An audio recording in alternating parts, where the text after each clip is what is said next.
Está hoje aqui no Contraponto um magistrado considerado pelos próprios colegas como sendo o grande doutrinador da Corte Maior brasileira. É ele, o ministro Gilmar Mendes, mato-grossense de Diamantino e vice-presidente do Supremo Tribunal Federal. É muito bom tê-lo aqui, ministro, uma vez mais no programa. O prazer é meu, todo meu, Cacilda. Bem, mas eu já começo dizendo, já que o senhor é o grande doutrinador, tem mais um livro aí que está sendo lançado, que o senhor está lançando agora, né? O curso de Direito Constitucional é um trabalho de autoria coletiva com dois colegas do Instituto Brasileiro de Direito Público, professor Inocêncio e professor Paulo Gustavo. Nós sonhávamos já há algum tempo lançar essa obra que, na verdade, é um pedaço da nossa reflexão no chamado curso de Direito Constitucional Avançado. Mas um pedaço? Pois Olha o tamanho disso. É algo em torno de quase 1.400 páginas, né? E é um esforço de, pelo menos, pontuar os aspectos mais relevantes da Constituição. Como nós temos uma Constituição muito analítica, ainda assim, certamente ficamos devendo alguma coisa. E chega uma hora também que a própria editora coloca-nos um basta, diz assim, é preciso que a gente encerre, dele, é preciso que a gente encerre essa promessa, né? E aí, como também na vida jornalística, a gente tem um deadline e diz assim, agora chega, vamos ter que encerrar, e foi isso que permitiu o lançamento, pelo menos, dessa primeira edição. Bom, ministro, vamos doutrinar um pouco então. Vamos lá.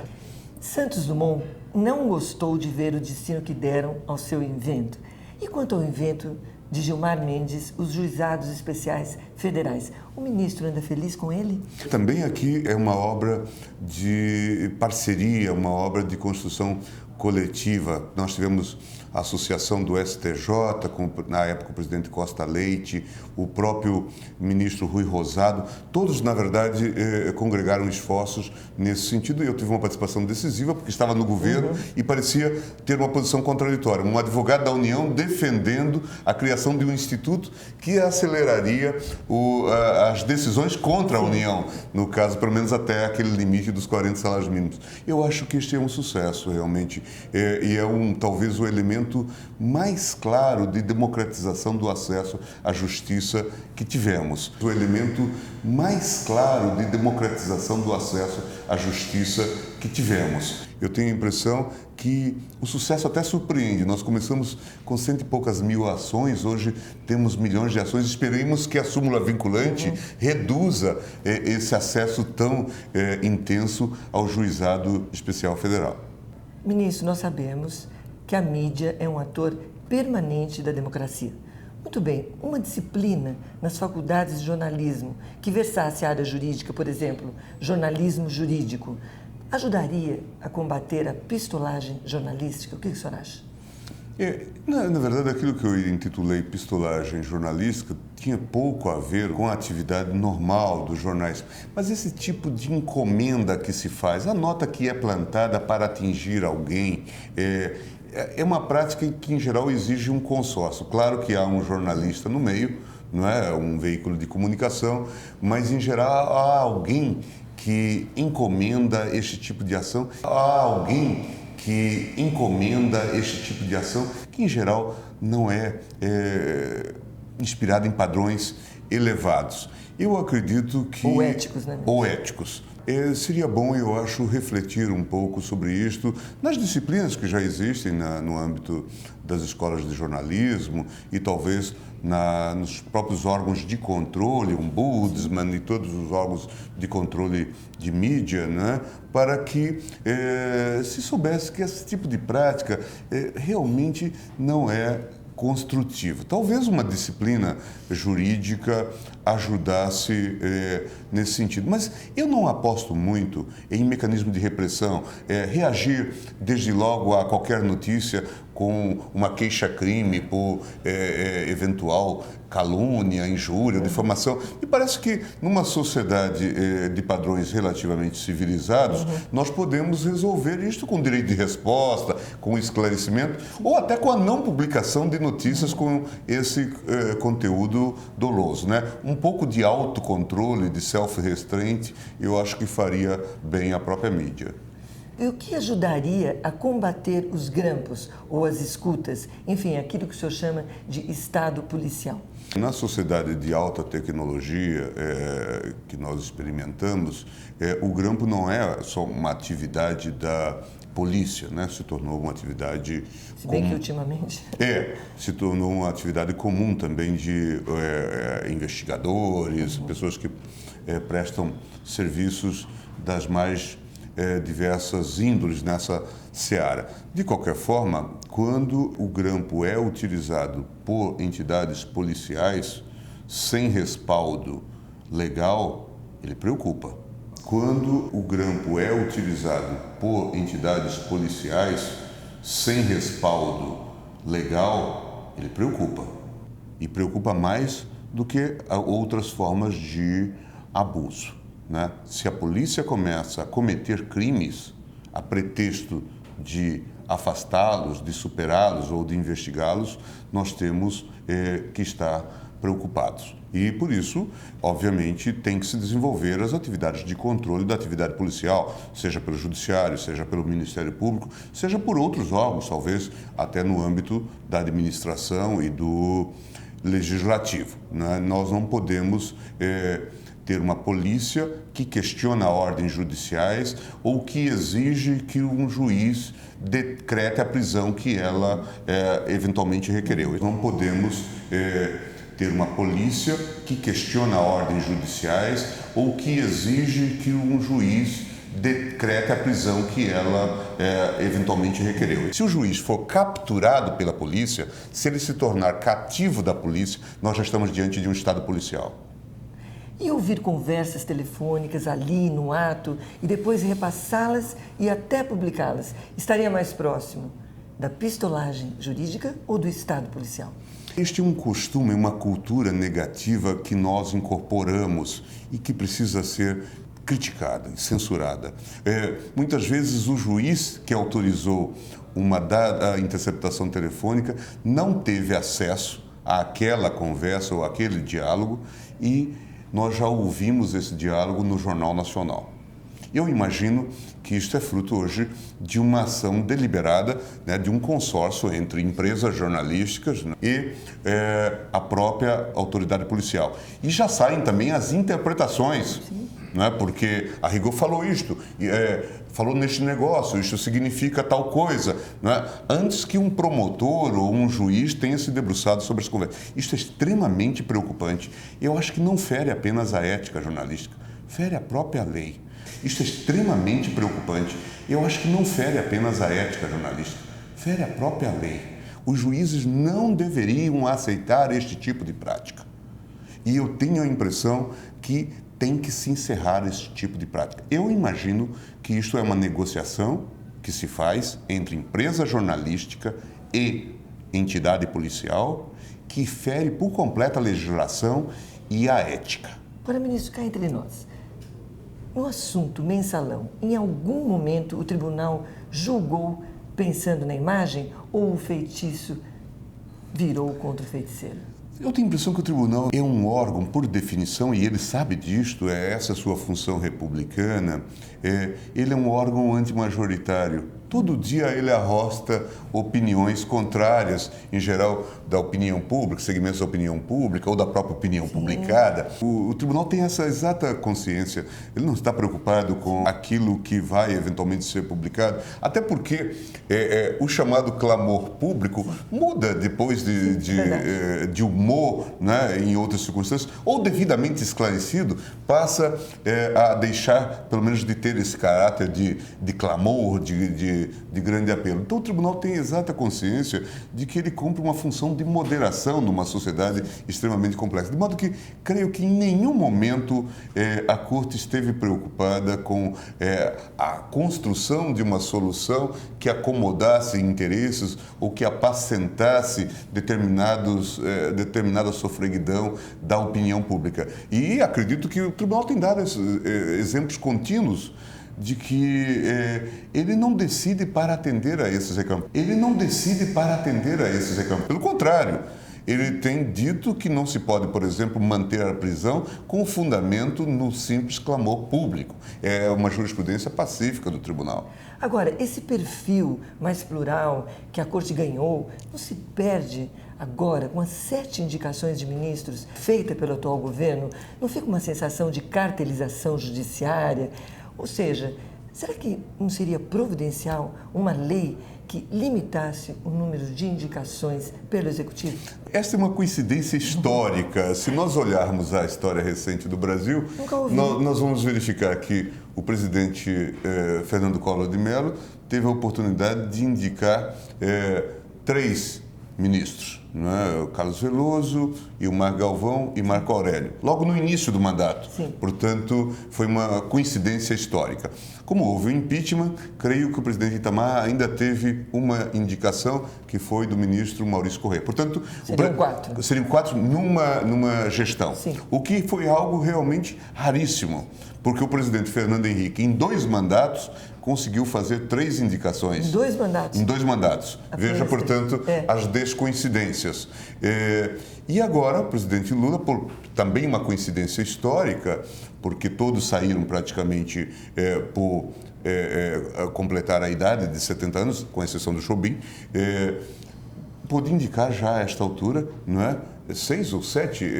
7 agora, 7 né? juízes agora. Né? Então, veja que é uma coincidência histórica. Nós poderíamos ter um outro modelo, por exemplo, do mandato.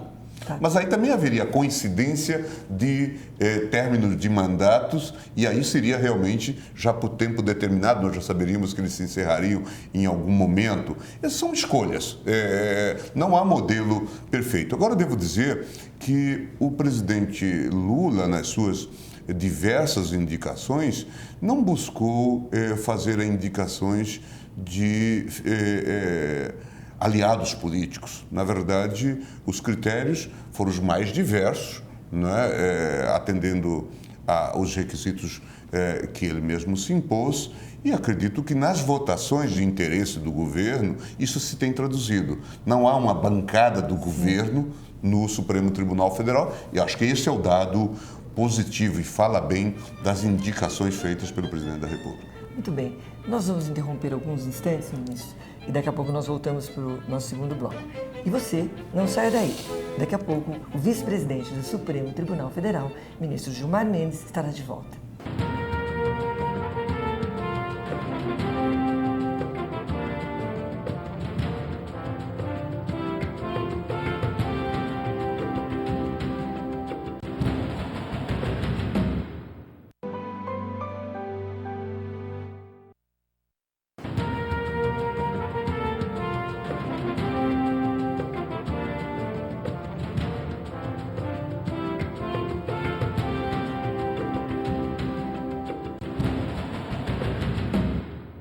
Bem, de volta ao nosso segundo bloco, com o vice-presidente do Supremo Tribunal Federal, o ministro Gilmar Mendes. Ministro, ainda nos últimos dias, o senhor votou no sentido de que nenhuma denúncia criminal deveria ser recebida pelo juiz sem antes dar ao acusado a oportunidade de oferecer defesa prévia. Denúncia não pode ser recebida por carimbo, disse o senhor.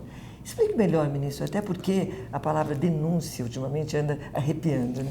Na sociedade midiática em que vivemos, há uma pressão muito grande sobre os setores policiais, os órgãos de investigação, os órgãos de persecução criminal, o Ministério Público, para que insetem investigações, apresentem conclusões. A mídia, em geral, já condenou e tudo mais. Então, é preciso que haja um certo cuidado, porque muitas vezes medidas são tomadas nesse plano das investigações criminais ou no plano da persecução criminal para atender consciente ou inconscientemente a esses reclamos, né, da sociedade, que muito justamente reclama contra a impunidade. Então, é preciso que o juiz avalie com vagar a denúncia e não bata logo um carimbo no seu recebimento. É preciso que o juiz avalie com vagar a denúncia e não bata logo um carimbo no seu recebimento. Daí a necessidade do contraditório, que em geral ocorre nos tribunais, no julgamento dos tribunais, mas não ocorre na primeira instância. Daí eu tenho estabelecido como princípio que também no âmbito da primeira instância nós deveríamos ter esse modelo, que parece ser um pouco mais demorado, mas também é mais respeitoso para com as garantias do cidadão. Mais justo, né? Muito mais justo, por quê? Porque um processo que depois se convola numa absolvição, depois de muito tempo, já é, por si só, uma pena. Sim. Só que uma pena indevida. Né? Se não há perspectiva de condenação, se a denúncia, na verdade, foi feita para satisfazer outras motivações ou outras provocações, ela não deve ser recebida, ela não deve ter trânsito no judiciário. O sistema judicial da África do Sul era considerado um grande foco de corrupção. No entanto, concluiu-se, depois de muitos estudos, ministro, que não se tratava de corrupção, mas de ineficiência, inépcia. Como funciona essa equação no Brasil?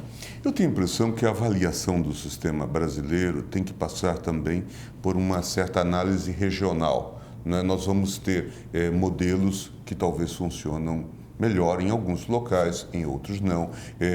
Há o problema da interiorização, né, da insuficiência de interiorização. Temos rompido também essa barreira, mas esse é um dado. Né? A população é massivamente hoje urbana e talvez consiga ter acesso à justiça aqui em São Paulo, com todos os problemas, mas certamente consegue. Mas talvez no interior do Amazonas, né, poucas pessoas, mas carentes de justiça. A demora, em parte, é fruto talvez até do sucesso.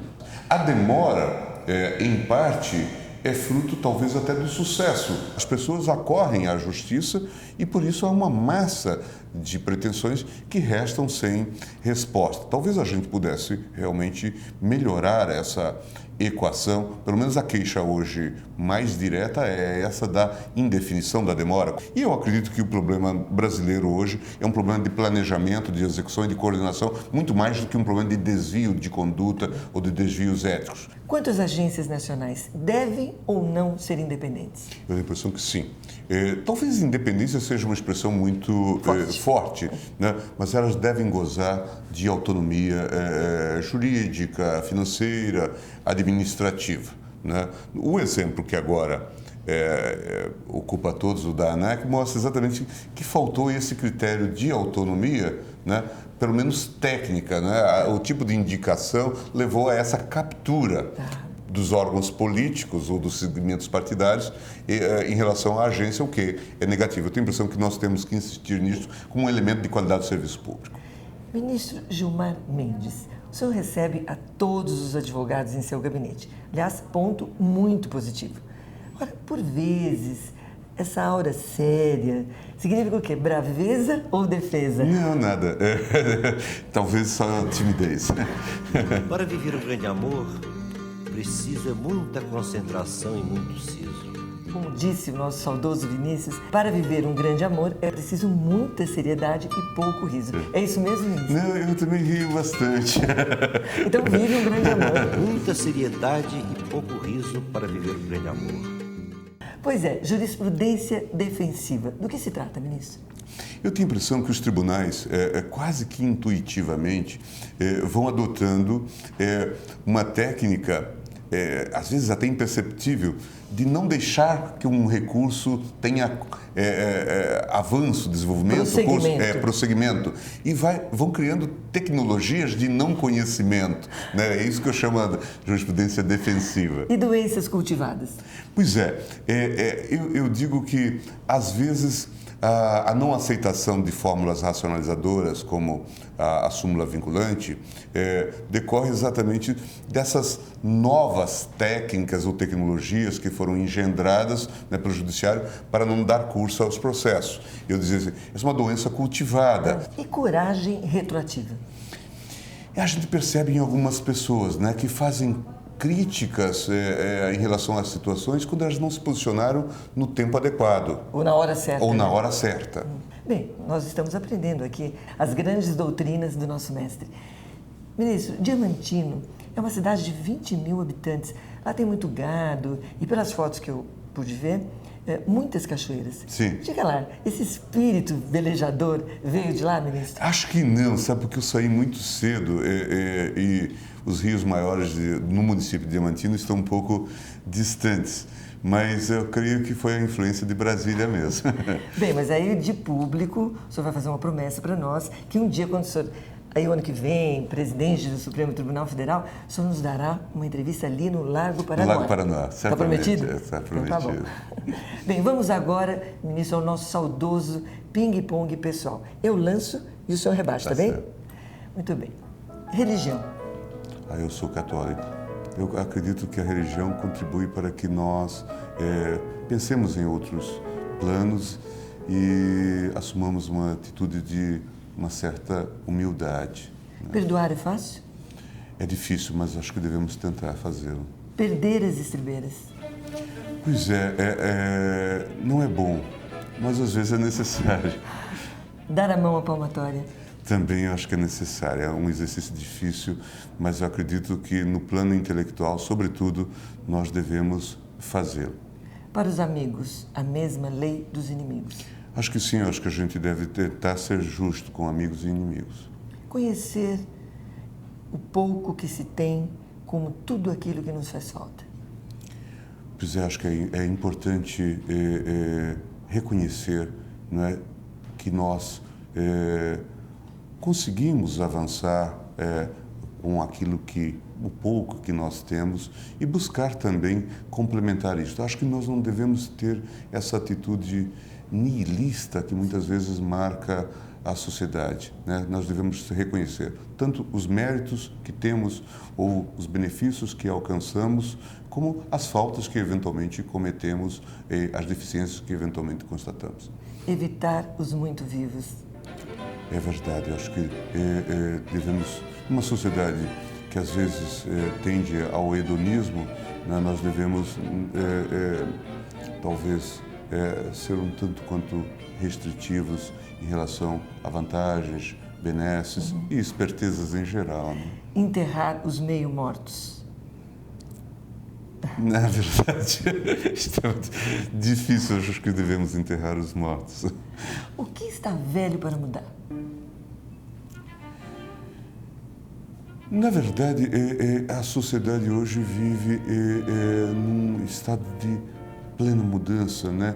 E aquilo que era novo ontem se torna obsoleto hoje e pode se tornar também novo amanhã, né? Acho que é um dilema. Nós perdemos um pouco a dinâmica do tempo, né? Nós vivemos dilemas enormes em torno disto, né? E por fim, ministro, por que torcedor do Santos Futebol Clube? Eu nunca entendi. Eu tenho a impressão que eu sou nascido em 1955, então eu sou desta fase do Brasil com muito êxito, né? Campeão do mundo em 58 e 62, essa época de glória. Eu digo até que eu não sou apenas santista, eu sou também um pouco pelezista, né? E para glória de todos, eu tive depois a oportunidade de trabalhar com Pelé no próprio governo Fernando Henrique, acabei por me tornar amigo do próprio Pelé. Então está explicado, não é mesmo, ministro? Bem, ministro, já doutrinamos bastante. Sim. Ficam aqui os nossos agradecimentos pela participação. Honrosa e feliz participação. Muito obrigada, ministro. Eu é que agradeço, Cacilda. Até outra oportunidade. E você não se esqueça, semana que vem tem mais. Te espero, hein?